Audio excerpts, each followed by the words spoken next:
دعا کی قبولیت کے لیے یاد رکھیں رزق حلال اور صدق مقال۔ اہل تصوف فرماتے ہیں دعا کی قبولیت کے لیے یہ دو چیزیں ضروری ہیں، رزق حلال، صدق مقال۔ کھانا پاک ہونا چاہیے اور زبان سچی ہونی چاہیے، آپ کو اللہ مستجاب الدعوات بنا دے۔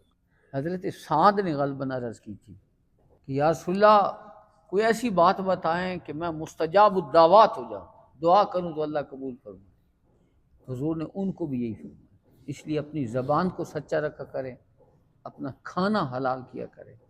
حضور نبی کریم صلی اللہ علیہ وسلم نے ارشاد فرمایا ایک بندہ آتا ہے اس کے بال بکھرے ہوتے ہیں، اشعث اغبر، وہ اللہ کی بارگاہ میں کہتا ہے یا رب یا رب یا رب۔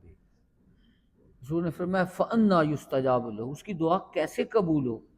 مَطْعَمُهُ حرام، جبکہ اس کا کھانا بھی حرام ہے، پیٹ میں حرام بھرا ہوا ہے، وَمَشْرَبُهُ حرام، اس کا پینا بھی حرام ہے، وَمَلْبَسُهُ حرام، اس کا پہنا ہوا کپڑا بھی حرام ہے، فَأَنَّا يُسْتَجَابُ لَهُ، اس کی دعا کیسے قبول ہو؟ دعا کی قبولیت کے لیے ضروری ہے کہ انسان کا رزق پاک ہو، حلال ہو، اور دوسرا زبان سچی ہو۔ تو اللہ ہمیں بھی توفیق عطا فرمائے، جس چیز میں بھی شبہ آ جائے نا حرمت کا، اس سے بھی اجتناب کیا کریں، علماء کا اختلاف بھی آ جائے اس سے بھی اجتناب کیا کریں، ایسی صورت اختیار کریں جس پہ اتفاق ہو۔